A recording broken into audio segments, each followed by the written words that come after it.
Assalamualaikum warahmatullahi wabarakatuh. Kembali lagi di channel Slamet Untung. Gimana kabar kalian semua? Semoga kalian dalam keadaan sehat dan sukses selalu ya. Dukung channel ini supaya bisa berkembang dengan menekan tombol subscribe, like, dan lonceng notifikasinya agar tak ketinggalan cerita horor lainnya. Tak usah berlama-lama lagi, kita masuk ke ceritanya. Seorang pemuda tersenyum tipis, matanya menatap tajam ke arah seorang perempuan muda yang berjalan tergesa-gesa mendekatinya. Nafas perempuan itu memburu, di tangannya tergenggam selembar kertas yang telah diremas-remas, seolah isinya mengandung sesuatu yang mengusik pikirannya. "Di mana Asmi?" tanyanya dengan nada tinggi, matanya penuh emosi. "Oh, mau cari Asmi? Dia ada di ruangannya," jawab pemuda itu santai, seolah tidak terganggu oleh kemarahan yang jelas terpancar dari wajah perempuan itu. Namun, perempuan itu tak lagi peduli. Yati. Begitu orang-orang memanggilnya, segera melangkah cepat, mengabaikan panggilan dari Lukman, si pemuda tadi. Brak! Pintu triplek itu ditendang dengan kasar hingga terbuka lebar. Di dalam, seorang pria berusia sekitar 30 tahunan tengah duduk di depan komputer. Layar di hadapannya masih menyala, memperlihatkan berkas-berkas pekerjaan yang belum selesai. Lelaki itu mendongak, menatap Yati dengan tatapan tajam, jelas terganggu dengan kedatangan yang tanpa permisi. "Ada apa, masuk saja? Kau sudah tidak tahu arti kata permisi," ujarnya dengan nada kesal. "Asmi, kau kira aku takut denganmu?" Suara Yati bergetar, bukan karena gentar, tapi karena amarah yang sudah meluap-luap. "Ya, memang kau bos di tempat ini, tapi jangan pernah kau kira selama ini aku diam dan sabar menghadapi kelakuanmu karena takut dipecat. Tidak. Aku diam karena masih menghormatimu sebagai atasan. Tapi kali ini kau sudah keterlaluan. Aku tidak bisa lagi bersabar." "Diam!" suara Asmi membelah udara. "Kau boleh menghinaku, membuliku di depan teman-temanmu, tapi jangan pernah sekalipun menghina orang tuaku. Aku tidak akan pernah memaafkanmu, Asmi." Teriakan Yati menggema di ruangan itu. Suaranya pecah diiringi air mata yang mengalir di pipinya. Tanpa ragu, ia melemparkan kertas yang sejak tadi tergenggam erat ke arah wajah Asmi. Kertas itu melayang sebelum akhirnya jatuh di pangkuan lelaki itu. Asmi terdiam, tangannya terulur perlahan, mengambil lembaran yang sudah kusut itu, lalu mulai membacanya. Kata demi kata dipelajarinya dengan seksama, dan dalam hitungan detik, raut wajahnya berubah. "Ya Tuhan, siapa yang menulis seperti ini?" Langkah kaki terdengar dari belakang. Seorang pria lain memasuki ruangan, matanya menyipit saat melihat ekspresi sahabatnya. "Asmi, Yati marah padamu gara-gara surat ini," tanyanya. Asmi menoleh sekilas. "Hadi, baca sendiri, ini gila," ucapnya, sembari menyodorkan kertas itu. Hadi menerima surat tersebut, matanya menyusuri tulisan-tulisan yang terpampang di atasnya. Wajahnya mengeras. "Astaghfirullahalazim. Asmi, dalam surat ini kau menghina orang tua Yati. Sekalipun niatmu bercanda, ini sudah keterlaluan. Asli, demi Tuhan, aku tidak pernah menulis surat seperti ini." Suara Asmi meninggi, matanya penuh ketegangan. "Coba lihat lagi dengan seksama. Ini bukan tulisanku. Kau tahu kan huruf-huruf W dan H yang selalu kutulis? Bentuknya tidak seperti ini. Ini pasti ada yang memfitnahku." Hadi terdiam. Ia memperhatikan setiap lekuk huruf di kertas itu. Jika diperhatikan lebih saksama, memang ada perbedaan halus dengan tulisan tangan Asmi. "Tapi Mi, tulisan ini hampir mirip dengan tulisanmu." Asmi menggigit bibirnya, pikirannya berputar cepat. Tiba-tiba, matanya berbinar seolah menemukan sesuatu. Tanpa buang waktu, ia meraih buku absen karyawan yang tersimpan di meja. Halaman demi halaman ia bolak-balik, hingga akhirnya matanya berhenti pada satu nama. Alisnya mengerut. "Lukman." Bisiknya pelan, penuh dugaan. Apa alasan Lukman menulis surat seperti ini dan mengatasnamakan dirinya? "Asmi, mana surat yang tadi dilempar Yati?" tanya Hadi, berusaha mengimbangi langkah Asmi yang mulai bergegas. "Aku harus tahu apa alasan dia melakukan ini, dan kenapa harus menyangkut pautkan aku." suaranya penuh kemarahan. Di luar, mereka berdua melihat sosok seorang pria duduk santai di sudut ruangan. Sebatang rokok terselip di bibirnya, asapnya membumbung di udara. "Itu dia," tunjuk Hadi. Tanpa ragu, Asmi menghampiri Lukman. "Aku tahu kau yang menulis surat ini. Jangan pura-pura tidak tahu." Suaranya menggema, menusuk tajam ke arah pria yang kini perlahan menurunkan rokoknya. Lukman hanya tersenyum tipis, tatapannya penuh arti. Seolah ia memang sudah menunggu konfrontasi ini. "Asmi, Kemarina, ada yang ingin Bapak bicarakan." Suara berat seseorang terdengar dari arah lain. Seorang pria paruh baya berdiri dengan peci di kepalanya. Jemarinya memegang butiran tasbih yang terus bergerak perlahan. Asmi terdiam. Matanya menatap pria itu, wajahnya penuh kebingungan. "Ada apa, Bah?" tanyanya dengan suara lebih tenang, sembari membuka toples kue kering di atas meja. Asmi tertegun, lidahnya keluh. Hampir saja ia menggigit ujung lidahnya sendiri karena kaget. Matanya menatap ayahnya, lelaki tua yang kini berdiri di hadapannya dengan sorot kecewa yang begitu dalam. "Asmi, apakah Abah ini orang tua yang buruk? Apakah Abah gagal mengajarkanmu adat dan sopan santun?" Suara Abah bergetar, matanya menatap tajam ke arah anak lelakinya. "Asmi, selama ini, pernahkah Abah mengajarkanmu untuk berlaku kurang ajar pada orang lain? Apalagi sampai menghina orang?" Tua seseorang, suara Abah semakin lirih. Tapi di balik kelembutannya, ada pukulan yang begitu menyakitkan. Asmi terkesiap, tubuhnya melemas, jantungnya berdegup kencang. Mulutnya terbuka, tapi tak ada kata yang mampu keluar. Ia melihat bagaimana ayahnya menyapu air matanya sendiri, menggenggam tasbih di tangannya erat-erat, seolah berusaha menenangkan diri. Tanpa berpikir lagi, Asmi langsung bersujud di kaki abahnya. Tangannya meraih pergelangan kaki lelaki tua itu. Suaranya pecah dalam isakan. "Demi Allah, Bah, Asmi tidak pernah menulis surat itu. Memang benar Asmi sering menjadikan Yati bahan lelucon, tapi tidak pernah sampai menghina orang tuanya. Ini fitnah, Bah. Ada yang mengadu domba kami." Abah menghela napas panjang, menatap anaknya dengan sorot mata yang sulit terbaca.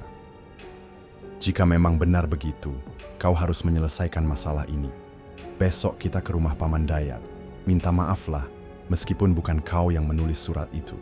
Tanpa menunggu jawaban, Abah beranjak dari duduknya, meninggalkan Asmi yang masih berlutut di lantai dengan kepala tertunduk. Keesokan harinya, Asmi duduk di bangku belakang mobil bersama Hadi. Mereka menuju rumah Yati. Sepanjang perjalanan, tak ada sepatah kata pun yang keluar dari mulut Asmi. Tatapan matanya kosong, pikirannya kacau.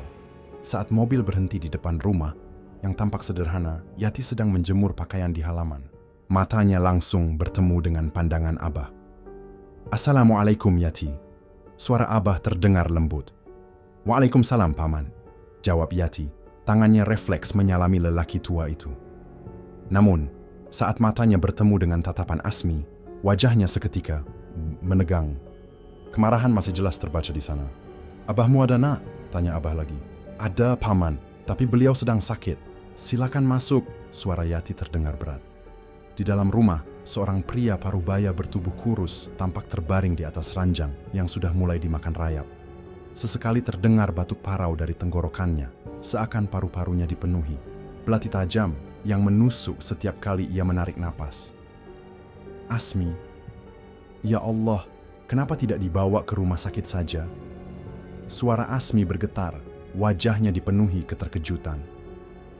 "Aku ini siapa, Man?" Suara Paman Dayat terdengar lemah.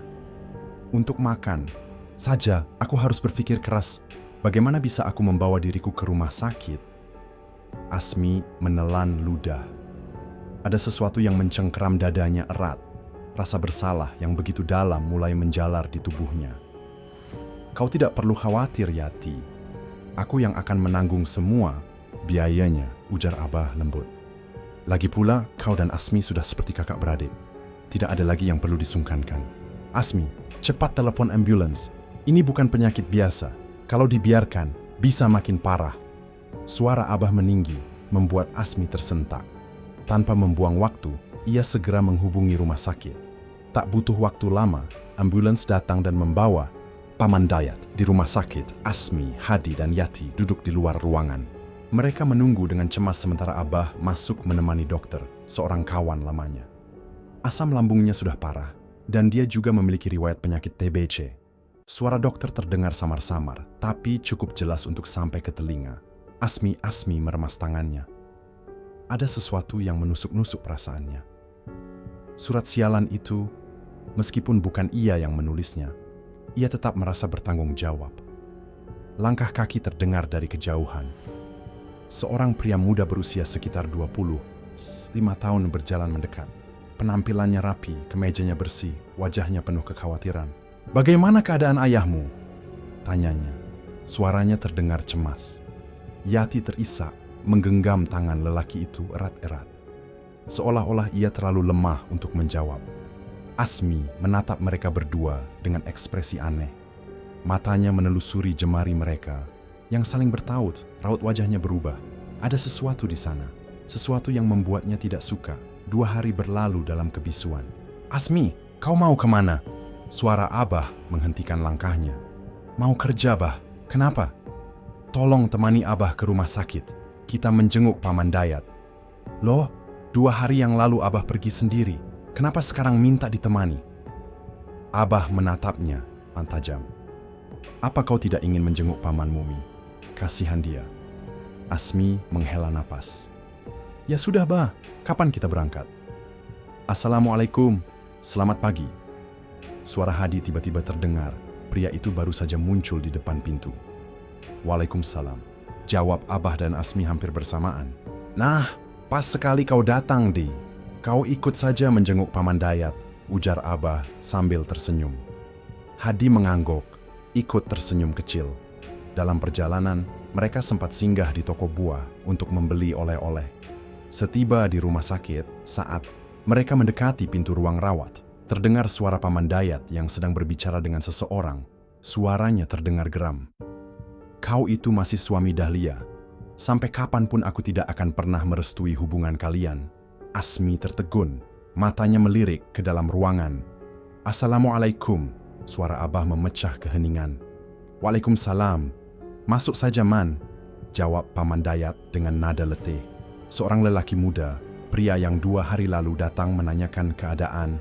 Paman Dayat tiba-tiba keluar dari ruangan tanpa berkata-kata. Setelah Pak Herman, Asmi, dan Hadi masuk, Abah menatap pria yang terbaring lemah di ranjang. "Bagaimana keadaanmu, Dayat?" tanyanya pelan. Paman Dayat menghela napas panjang. "Beginilah, aku rasa waktuku sudah tidak banyak, Man. Kau tahu, Yati sudah lama tidak punya ibu. Aku takut kalau aku tiada, dia akan salah memilih laki-laki." Sorot mata lelaki tua itu meredup. Laki-laki tadi, dia masih punya istri. Tapi dengan wajah tanpa dosa, dia ingin melamar anakku. Aku tidak akan pernah merestuinya, Man. Tidak akan. Ruangan itu diliputi keheningan yang mencekam. "Asmi, kalau istri tua lelaki itu mengizinkan dengan rela dan ikhlas, pernikahan itu mungkin bisa saja terjadi. Tapi aku kenal betul siapa istrinya, Man. Dia tidak akan pernah mengizinkan suaminya menikah lagi. Sebab itulah aku menolak keras saat laki-laki itu datang kemari." Ayah Asmi menghela napas panjang, mengangguk pelan. "Keputusanmu untuk menolak itu sudah benar, Yat. Aku tahu perasaanmu. Kita sebagai orang tua hanya ingin yang terbaik untuk anak-anak kita," ucap Pak Herman dengan suara tenang, namun mengandung ketegasan yang tak terbantahkan. Paman Dayat terdiam sejenak, matanya yang mulai redup menatap lekat sahabat lamanya. "Herman, kaulah satu-satunya teman dan keluarga yang aku punya, Man. Jika aku meminta satu permintaan, apakah kau akan mengabulkannya?" Suaranya begitu lirih, terputus-putus oleh batuk yang menyakitkan. Pak Herman menggenggam tangan sahabatnya, menatapnya penuh ketulusan. "Insya Allah, Yat. Jika aku mampu, pasti akan kupenuhi," jawabnya mantap. Tubuh lemah Paman Dayat tampak bergetar sebelum akhirnya ia mengucapkan sesuatu yang membuat semua orang di ruangan itu terkejut. "Aku ingin kau mengambil Nur Hayati menjadi menantumu, Man. Bawa dia ke dalam keluargamu. Aku percayakan kalian untuk menjaganya jika aku sudah tiada nanti." Hening. Hadi membeku di tempatnya. Asmi menegang, seolah udara di ruangan itu mendadak menjadi begitu dingin dan mencekik. Dalam pikirannya, ia membayangkan pernikahan sederhana antara Yati dan adiknya yang kini tengah berkuliah di luar daerah. Tapi, seketika pikirannya buyar. Wajahnya berubah, seperti baru saja dihantam realita yang tak terduga. Asmi! Suara Paman Dayat kembali terdengar. Kali ini lebih lirih, namun mengandung harapan yang begitu dalam. Paman sangat berharap kau mau mengambil Yati menjadi istrimu. Jika aku sudah tidak ada, dia hanya akan sendirian. Tidak ada siapapun yang akan menjaganya. Asmi tercekat, dadanya naik turun, pikirannya berputar liar. Inikah jawaban dari doa-doanya selama ini? Inikah takdir yang telah Tuhan persiapkan untuknya? Jemarinya mengepal erat. Asmi. Suara Pak Herman memanggil namanya, menyadarkannya dari keterpakuan. Asmi menarik napas dalam, lalu mengangkat kepalanya dengan ekspresi penuh keyakinan. Izinkan saya untuk melaksanakan salat istikharah terlebih dahulu, ucapnya lirih, sebelum bergegas keluar dari ruangan tanpa menunggu jawaban. Saat melangkah menuju musala, matanya tak sengaja menangkap sosok laki-laki yang sebelumnya datang menanyakan keadaan Paman Dayat. Pria itu tengah bertengkar hebat dengan seseorang di lorong rumah sakit. Suaranya terdengar penuh amarah dan wajahnya memerah menahan emosi. Asmi menghela napas panjang, memilih untuk tidak memperhatikan lebih lama, lalu melanjutkan langkahnya. Hampir setengah jam berlalu. Saat ia kembali, ia menemukan Paman Dayat, ayahnya, serta Yati sedang berada di luar ruangan. Yati duduk bersandar di tembok, wajahnya sembab, matanya merah, jelas sekali bahwa ia baru saja menangis. Bagaimana Asmi? Suara Paman Dayat terdengar penuh harap. Asmi menarik napas panjang. Senisum akhirnya ia mencoba mau saya percaya semua ini sudah ditakdirkan oleh Allah untuk saya. Dan saya bersedia menjadikan Nur Hayati sebagai istri. Dengan itu pula, saya terima segala kekurangan serta kelebihannya. Tapi dengan satu syarat, semua mata tertuju padanya. Saya ingin dia juga menerima saya dengan segala kekurangan yang saya miliki, dengan ikhlas hati. Hening Yati menatap Asmi dengan mata berkilat. Lalu dengan suara bergetar, ia berkata, "Tidak, Bah, aku tidak mau." Tangannya menggenggam erat lengan Paman Dayat, seolah memohon perlindungan.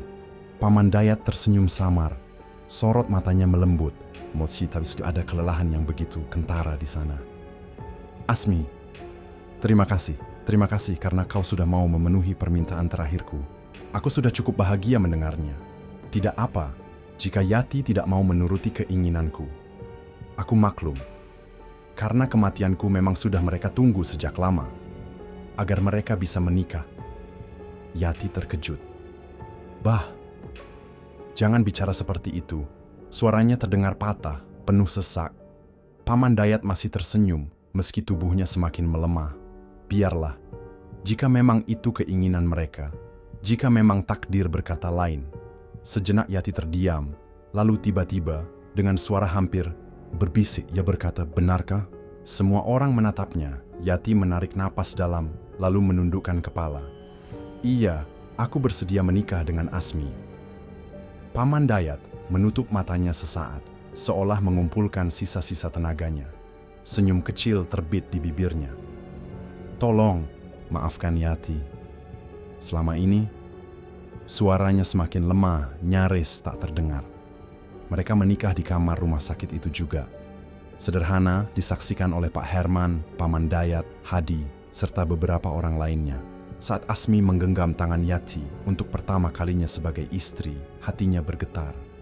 Ya Allah, jangan jadikan diriku sebagai suami yang zalim terhadap wanita yang telah Engkau percayakan kepadaku. Berikan aku kekuatan untuk menghadapi segala ujian dalam rumah tangga kami. Batinnya bergetar, memanjatkan doa dalam keheningan.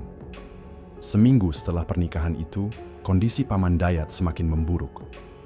Hingga akhirnya, di suatu dini hari yang sunyi, sekitar pukul 3 subuh, ia menghembuskan napas terakhirnya. Yati tak bisa berhenti menangis. Namun di tengah duka yang menyelimuti, suara Asmi terdengar tegas di telinganya. "Sebagai suamimu, aku wajib menjaga dan menafkahimu. Dan kau pun wajib menuruti apa yang aku katakan. Mulai hari ini, kau ikut aku pulang ke rumahku." Tanpa berkata apa-apa lagi, Yati segera membereskan pakaian-pakaiannya, lalu berjalan menuju mobil Asmi yang terparkir di halaman rumah sakit. Namun baru 2 hari setelah kepindahan Yati ke rumah Asmi, sesuatu yang tak terduga mulai terjadi. Hal-hal aneh mulai bermunculan. Yati mendadak sakit. Tenggorokannya terasa sangat gatal, kering, seolah ada sesuatu yang mengganjal di dalamnya. Ia mencoba menelan ludah, tapi semakin ditelan, semakin perih rasanya. Kepalanya yang selama ini bersih tanpa gangguan apapun, kini mulai terasa aneh. Gatal, sangat gatal. Ia menggaruk dengan kasar, dan betapa terkejutnya ia ketika merasakan sesuatu yang bergerak di sela-sela jemarinya. Saat tangannya terangkat, Yati melihat kukunya dipenuhi oleh kutu-kutu yang bergeliatan. Merayap cepat seolah mencari tempat bersembunyi. Napasnya tersengal. Ia menggigil ketakutan.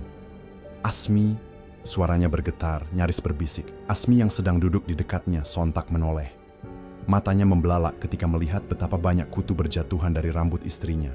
Bahkan ketika Yati menyisir rambutnya dengan sisir biasa, kutu-kutu itu berguguran seperti hujan deras. "Ya Tuhan, kenapa bisa sebanyak ini?" Suara Asmi parau, nyaris tercekat. Yati menatapnya tajam, wajahnya memerah menahan emosi. "Aku tidak cocok tinggal di rumahmu. Sebelumnya, tidak pernah ada satupun kutu yang hinggap di kepalaku," serunya ketus. Asmi menelan ludah, mencoba menenangkan dirinya. "Oke, aku akan membantumu mencari kutu-kutu itu," ucapnya sambil mendekat. Dengan hati-hati, ia mulai menyisir rambut Yati, tapi tiba-tiba tangannya terhenti. Asmi merasa ada sesuatu yang aneh. Di kulit kepala Yati, ia merasakan benjolan kecil yang keras saat sisirnya menyentuh bagian tersebut. Saat diperhatikan lebih dekat, ada cairan merah pekat yang tersangkut di sela-sela gigi sisir. Darah. Napas Asmi tertahan. Ada nanah yang merembes keluar dari benjolan itu. Perlahan, dengan tangan gemetar, ia menyibak rambut yang menutupi bagian tersebut. Saat helaian rambut tersingkap, bau busuk menyergap, menusuk hidung dengan tajam. Dan di sana, di sekitar benjolan yang telah pecah, ada kutu-kutu yang berkumpul. Mereka tampak bergerak cepat, mengitari lubang bernanah itu. Seolah sedang menyaksikan sesuatu, atau mungkin menikmati sesuatu. Lalu Asmi melihatnya, di dalam benjolan yang sudah menganga itu, ada belatung yang menggeliat-geliat, keluar masuk dengan rakusnya. Perut Asmi seketika mual. Ia mundur selangkah, lalu berlari ke arah jendela dan muntah, tanpa bisa ditahan. "Kau menghinaku, hah?" Suara Yati melengking, dipenuhi kemarahan. Asmi mengangkat tangan, mencoba menenangkan. "Tidak, sungguh, aku tidak menghinamu, tapi benjolan di kepalamu. Ini sudah tidak wajar, Ti. Kita harus ke rumah sakit, biar dokter yang menanganinya," ucapnya cepat. Mereka pergi ke rumah sakit malam itu juga. Tapi setelah diperiksa dan diobati, bukannya membaik, kondisi Yati semakin parah. Rambutnya mulai rontok, kepalanya semakin gatal, dan kutu-kutu itu, mereka seolah semakin banyak, semakin ganas. Asmi mulai putus asa. Ia mencari cara lain, mencari obat kampung. Ia menumbuk beberapa helai daun nangka, mencampurnya dengan daun sirsak, lalu membalurkannya ke kulit kepala Yati. Baunya menyengat, menusuk, tapi Asmi yakin, menurut orang-orang, kutu sangat tidak menyukai bau ini. Namun malam itu, sesuatu yang aneh terjadi. Kutu-kutu di kepala Yati tidak pergi. Mereka tidak mati. Mereka tidak bereaksi terhadap obat itu. Seolah-olah mereka kebal. Malam semakin larut dan suara tangisan Yati semakin memilukan. Kepalanya semakin panas, gatalnya semakin tak tertahankan. Ia menggaruk, terus menggaruk, hingga kukunya dipenuhi bercak merah. Asmi yang melihat itu hanya bisa menggigit bibir, tangannya mengepal erat. "Asmi." Suara Pak Herman tiba-tiba terdengar. Dari balik pintu, Asmi menoleh, menatap ayahnya yang berdiri dengan sorot mata penuh kekhawatiran. "Coba kau bawa Yati ke rumah Ustaz Mansur. Abah lihat, keadaan istrimu ini makin aneh saja. Abah bukannya suuzon, tapi siapa tahu ada orang yang tidak suka dengan pernikahan kalian, lalu berulah dengan cara seperti ini," ucapnya pelan, tapi tajam, Asmi terdiam, dadanya naik turun. "Apa kau pikir ini sesuatu yang bukan penyakit biasa, Bah?" Tanyanya ragu. "Pak." Herman tidak menjawab, tapi sorot matanya cukup memberi jawaban. Asmi menghela napas panjang. Ia mengangguk perlahan. "Baiklah, Bah. Hari ini aku akan membawa Yati menemui Ustaz Mansur," ucapnya sebelum akhirnya bergegas pergi bekerja. Namun di tempat kerja, masalah lain menantinya, Lukman. Lagi-lagi pria itu berulah. Dan kali ini, kesalahannya sudah terlalu fatal untuk dibiarkan. Lukman telah menghasut salah satu klien besar agar tidak bekerja sama dengan perusahaan Asmi. Bukan hanya itu, ia juga telah memukuli Hadi hingga babak belur. Hanya karena Hadi mencoba menegurnya, Asmi tiba di kantor dalam keadaan emosi yang sudah di ujung tanduk. Matanya menatap tajam pria yang berdiri di depannya dengan tatapan penuh kemenangan. "Perbuatanmu ini sudah sangat keterlaluan.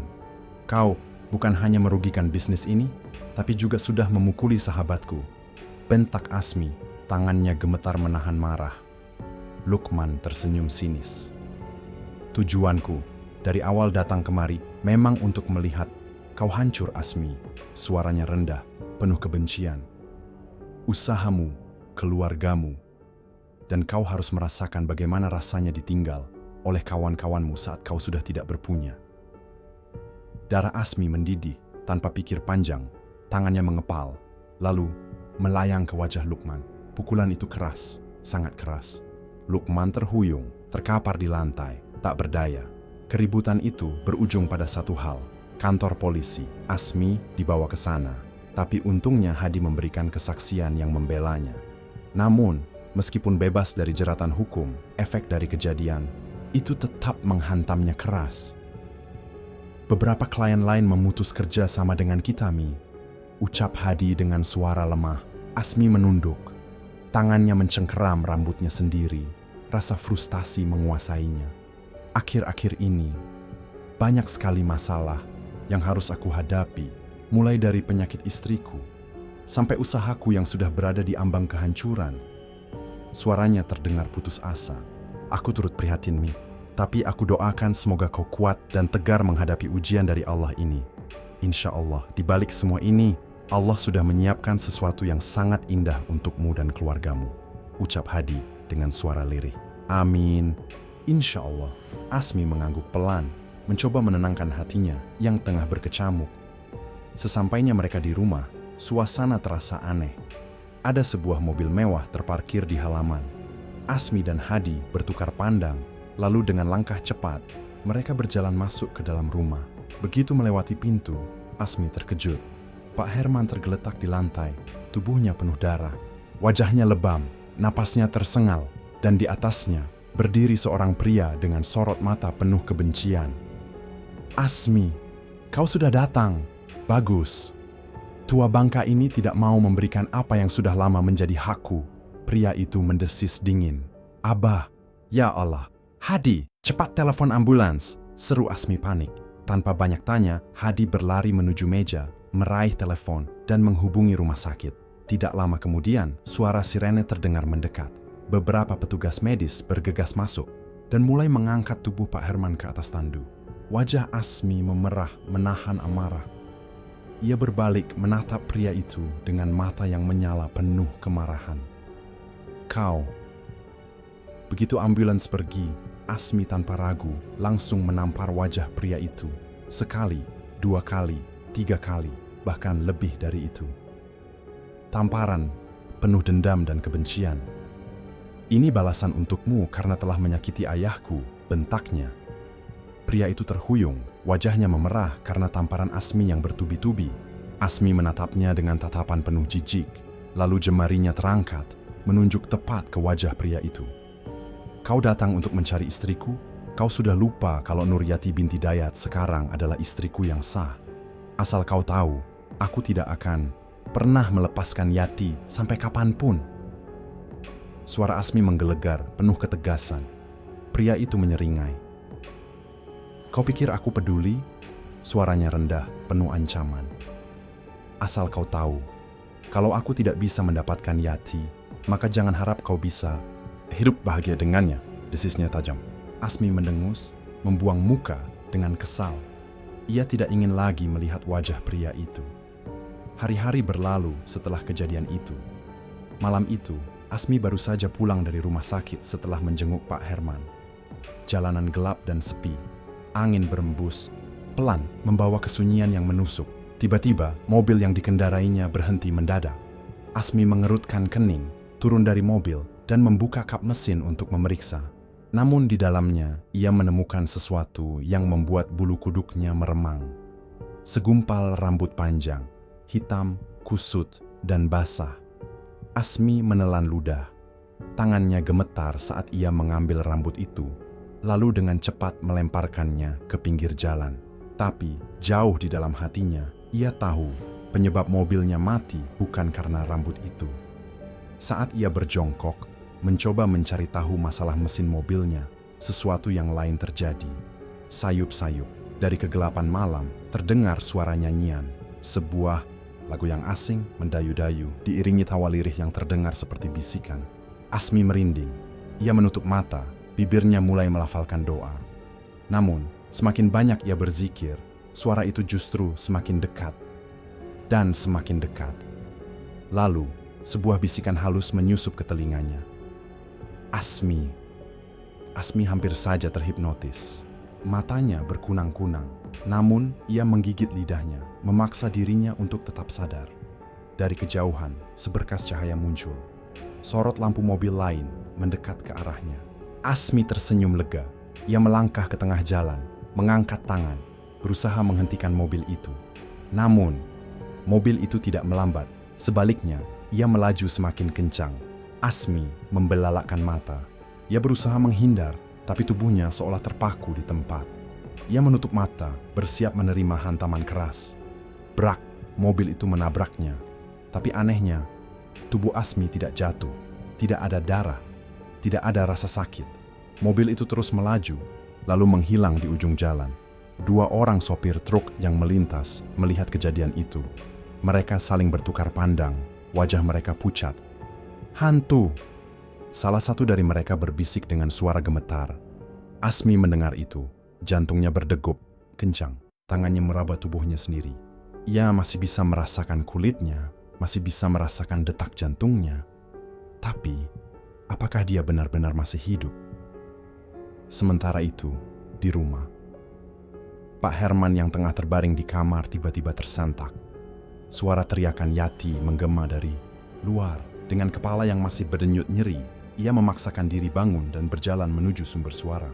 Dan di sana, di bawah meja kompor, Yati sedang berjongkok, menggali sesuatu dari dalam kantong plastik hitam. Tangannya mencengkeram sampah-sampah busuk, lalu tanpa ragu, ia memasukkannya ke dalam mulutnya. Mengunyah, menelan. Pak Herman membeku di tempatnya. Tangan Yati terus mencakar-cakar sisa-sisa makanan di dalam kantong plastik. Seperti binatang liar yang kelaparan. Ia mengeluarkan suara seperti anjing kelaparan. Pak Herman menelan ludah, tubuhnya menegang.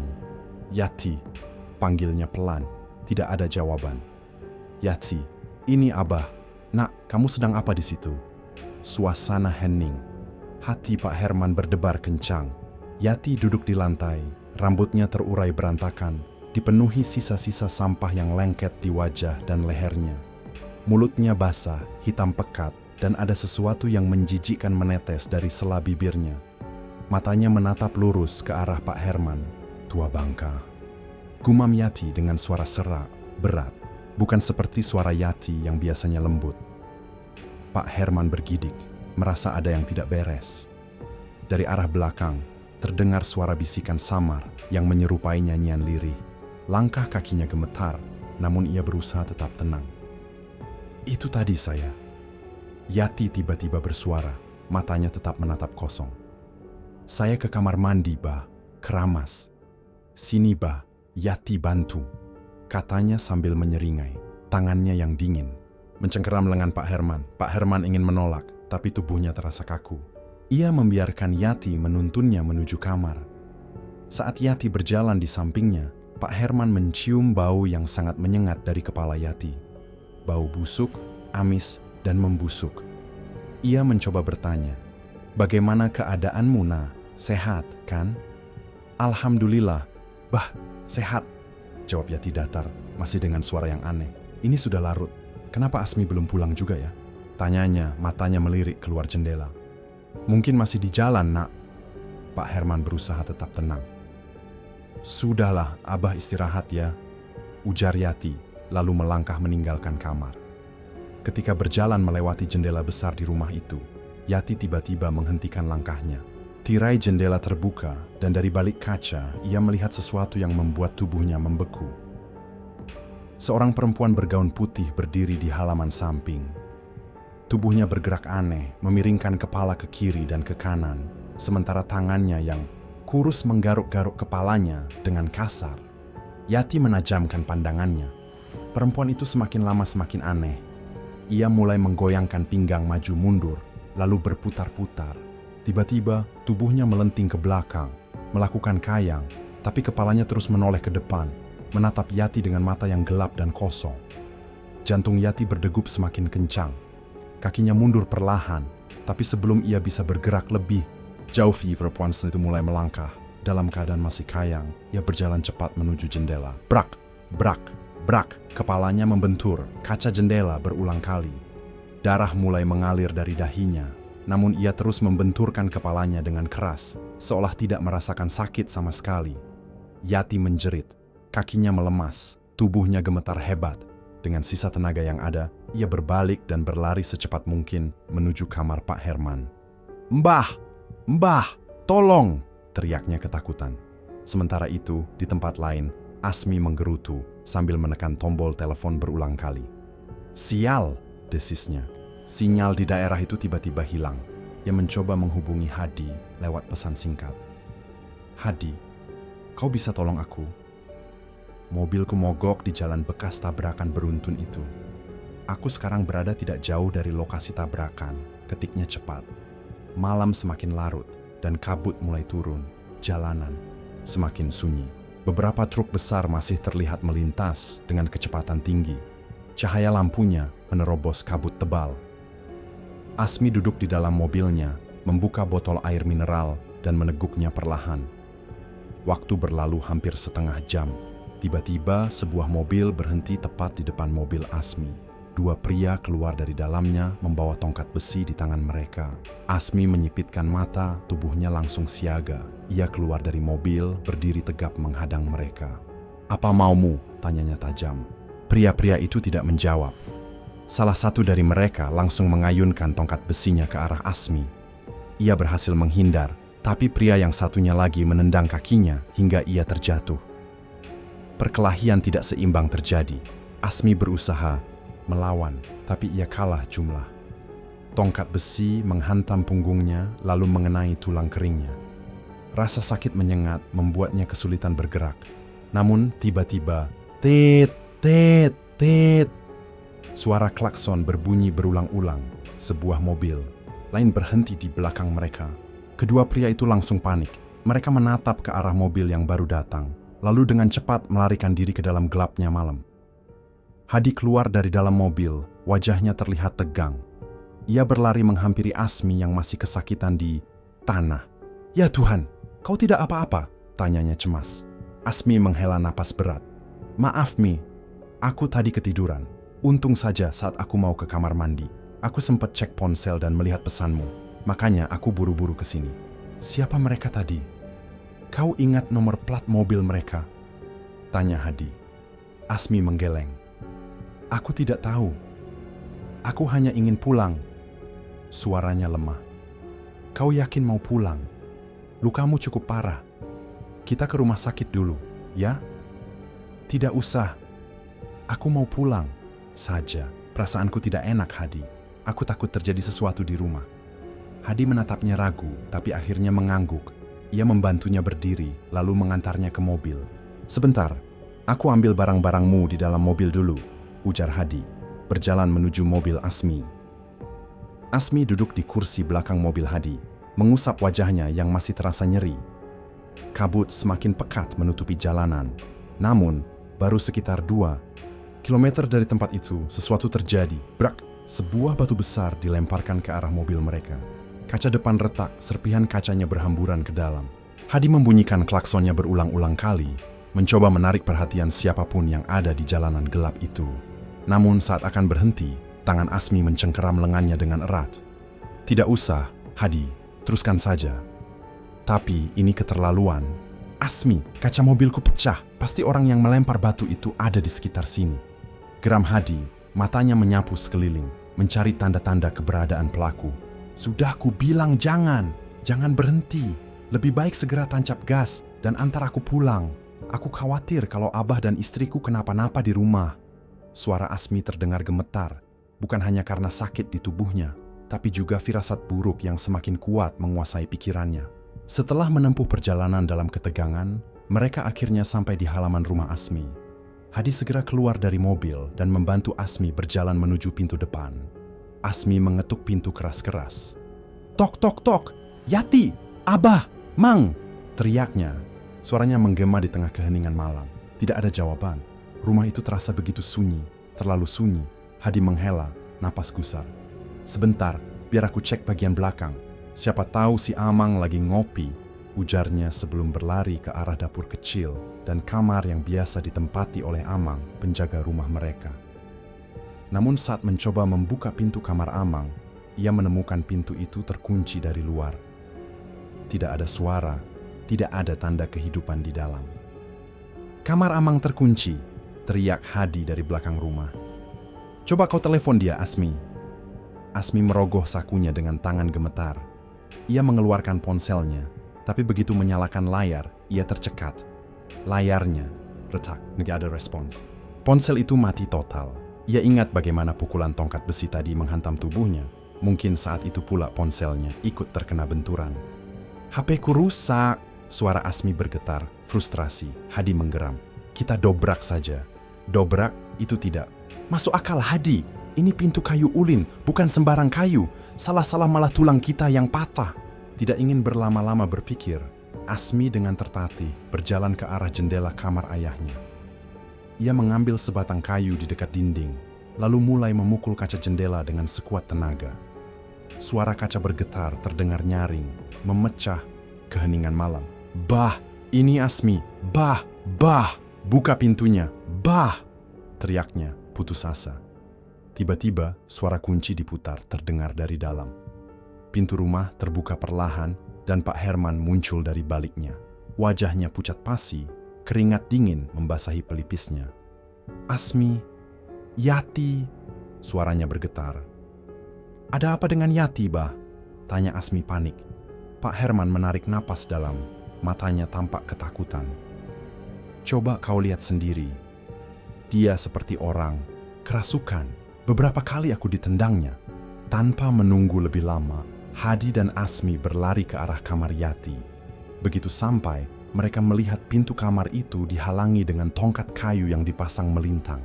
Seakan ada sesuatu yang harus dikurung di dalam. Dari balik pintu, terdengar suara aneh. Teriakan melengking yang berubah-ubah. Kadang terdengar seperti suara orang marah, kadang seperti suara seseorang yang merintih kesakitan. "Asmi." Suara Hadi tercekat saat melihat raut wajah Asmi yang semakin pucat. Asmi menempelkan telinganya ke pintu. "Yati? Yati, ini aku, Asmi." Tiba-tiba, "Kembalikan!" Suara itu melengking begitu tinggi hingga gendang telinga Asmi terasa seperti ditusuk jarum panas. Tubuhnya tersentak ke belakang. Ia mengerang kesakitan. "Asmi, telingamu berdarah!" seru Hadi ngeri. Asmi meraba telinganya. Cairan hangat dan kental merembes keluar dari lubang telinganya, menetes ke dagunya. Darah segar. "Allahu Akbar," desis Pak Herman. Tubuhnya bergetar hebat. Asmi merasakan sesuatu yang aneh di tenggorokannya. Rasa perih menjalar dari kerongkongan hingga dadanya. Ia terbatuk keras. Lalu, keluarlah 2 ekor ular kecil berwarna hitam dari mulutnya. Ular-ular itu menggeliat di lantai, bercampur darah, segar yang masih menetes dari bibir Asmi. Hadi dan Pak Herman membelalak tak percaya. "Santet! Ini santet!" desis Hadi sebelum dengan cepat menginjak kedua ular itu hingga hancur. Tubuh Asmi melemas, matanya terpejam, dan ia terjatuh ke lantai. Pak Herman panik, menggenggam tangan putrinya yang kini dingin. Hadi tidak berpikir 2 kali. Ia berlari keluar, berniat mencari bantuan. Baru saja ia sampai di depan mobilnya, tubuhnya membeku. Di bawah lampu teras, sesosok perempuan berdiri. Gaunnya putih, rambutnya panjang terurai, menyentuh tanah.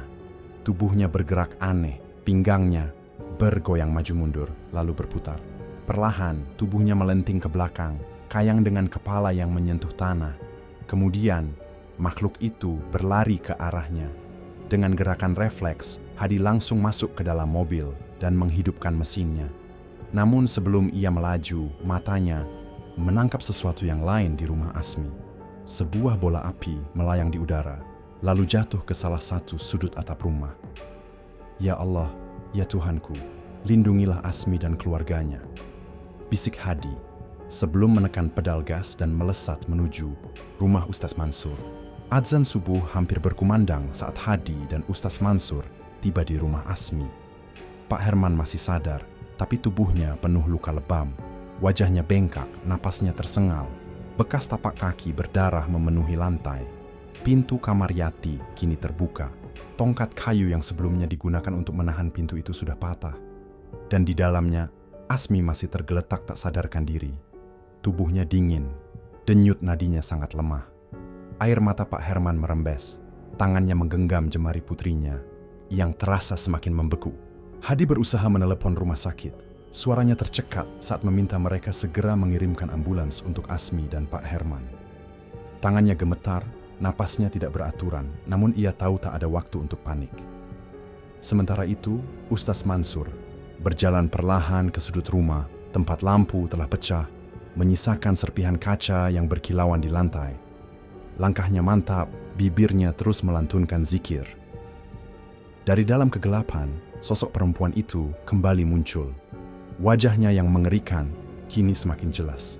Perlahan, kepalanya berputar ke belakang hingga 180 derajat, memperlihatkan wajah yang menyeringai dengan bibir terbelah lebar. Lidahnya menjulur panjang, berwarna hitam pekat, bergerak seperti ular yang menjilat udara. Tubuhnya membungkuk, mendekat perlahan. Bau busuk menyeruak, membuat dada Ustaz Mansur terasa sesak. Bismillahirrahmanirrahim. Suara Ustaz Mansur tenang, tapi sorot matanya tajam. Ia mulai membacakan ayat kursi dengan suara lantang. Tiba-tiba, brak, lemari tempat menyimpan koleksi piring di sampingnya roboh begitu saja, menghantam lantai dengan suara menggelegar. Serpihan kaca dan pecahan kayu beterbangan. Namun, dengan gesit Ustaz Mansur menghindar, nyaris terkena reruntuhan. Saat ia mengangkat pandangannya kembali, sosok perempuan itu sudah lenyap. "Keluar kau, wahai iblis!" serunya. Suaranya menggema di dalam rumah yang kini semakin terasa mencekam. Tiba-tiba, tirai di sudut ruangan bergoyang, seolah sesuatu bersembunyi di baliknya. Pergerakannya aneh, berkedut-kedut seperti sesuatu yang hidup. Ustaz Mansur melangkah mendekat, lalu tiba-tiba, hush, angin panas menerpa wajahnya. Bau busuk yang lebih menyengat dari sebelumnya menyergap hidungnya, membuatnya hampir tersedak. Sementara itu, di luar rumah, suara siren ambulans meraung di tengah sunyi malam. Hadi bergegas membantu petugas medis mengangkat tubuh Asmi dan Pak Herman ke dalam ambulans. Asmi masih tidak sepenuhnya sadar. Wajahnya pucat dan bibirnya membiru. Pak Herman pun terbaring lemah, napasnya tersengal. Namun, Ustaz Mansur tetap tinggal di dalam rumah itu. Seorang diri, lampu-lampu mati. Rumah itu benar-benar tenggelam dalam kegelapan pekat. Bayangan hitam melintang di dinding, bergerak seperti sesuatu yang hidup. Ustaz Mansur duduk bersila di lantai, memejamkan mata, lalu mulai melantunkan ayat suci Al-Quran. Suaranya menggema, memenuhi setiap sudut ruangan yang terasa menyesakkan. Jendela-jendela berderak, terbuka dan tertutup sendiri dengan suara berdecit yang nyaring. Bisikan-bisikan tak jelas terdengar di telinganya, dari kiri dan kanan, berdesis seperti suara makhluk-makhluk yang tak kasat mata. Namun, ia tetap fokus, hingga tiba-tiba, kres! Serpihan kaca dari lemari yang roboh tadi melayang ke arah punggungnya, menyayat kulitnya. Ustaz Mansur meringis sesaat, tapi ia tidak bergerak. Dari balik kegelapan, sosok perempuan itu muncul kembali. Kali ini lebih dekat, wajahnya hanya beberapa jengkal darinya. A'udzubillahi minasyaitonirrajim. Bismillahirrahmanirrahim. Allahu Akbar. Suara Ustaz Mansur menggelegar. Sosok itu meronta, tubuhnya bergetar seperti diterpa badai. Jeritan tajam memenuhi ruangan, menggema seakan berasal dari sudut-sudut rumah yang tak terlihat. Kembalilah pada tuanmu. Jangan pernah mengganggu keluarga ini lagi.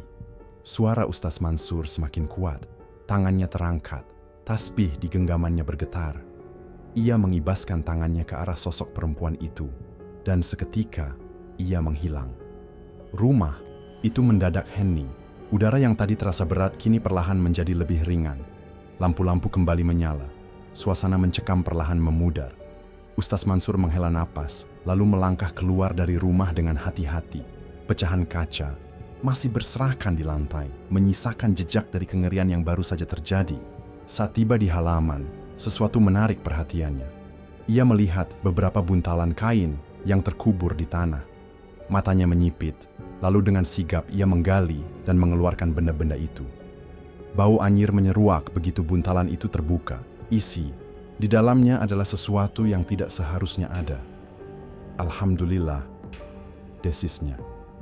Tanpa ragu, ia membakar semua buntalan itu hingga hangus. Api berkobar melahap sisa-sisa sihir yang tertanam di rumah tersebut. Di tempat lain, di sebuah jalan yang menuju rumah mantan kekasih Hadi, beberapa orang yang baru pulang dari masjid menemukan tubuh Yati terkapar di tepi jalan. Mereka mengenali wajahnya, walau tampak begitu lemah dan pucat. Entah bagaimana ia bisa berjalan sejauh ini dalam kondisi yang mengerikan. Dengan hati-hati, mereka mengangkat tubuhnya dan membawanya ke rumah salah satu warga, berharap ia bisa segera mendapatkan pertolongan. Di halaman rumah Asmi, Ustadz Mansur masih duduk di teras saat suara mesin mobil terdengar. Hadi baru saja kembali, wajahnya masih tegang, matanya berkaca-kaca. "Maaf Ustaz, saya tadi panik sekali sampai lupa kalau Pak Ustaz masih ada di dalam rumah," katanya, suaranya penuh penyesalan. Ustaz Mansur tersenyum tipis, menggeleng pelan. "Tidak apa-apa. Bagaimana keadaan Pak Herman dan Asmi?" "Alhamdulillah, Asmi sudah sadar, tapi ada luka besar di bagian langit-langit mulutnya. Mungkin tergores paku yang tadi malam ia muntahkan." Keadaan Pak Herman semakin mengkhawatirkan. Tulangnya mengalami retakan yang cukup parah. Ustaz Mansur menghela napas panjang, wajahnya menyiratkan keprihatinan yang mendalam. "Insya Allah semua akan membaik," gumamnya lirih. Rumah itu terasa lebih sunyi dari sebelumnya. Hadi menatap sekeliling, seolah mencari sesuatu yang tidak kasat mata. "Tidak ada orang di rumah ini," bisiknya pada dirinya sendiri. Namun, firasatnya mengatakan ada sesuatu yang lain di sini, sesuatu yang tidak seharusnya ada. Sementara itu, di tempat lain, seseorang berjalan mondar-mandir dengan gelisah. Langkahnya tertahan saat mendengar suara lirih di belakangnya. "Aku tahu dia pasti akan segera pulang ke sini," ucap suara itu, namun nadanya penuh dengan kebencian. "Tapi perlu kau ketahui," suara itu melanjutkan, semakin tajam dan "Semenjak itu ada seseorang yang tidak menyukai pernikahan Asmi dan Yati, terutama pada Asmi, karena orang ini adalah mantan kekasih Yati."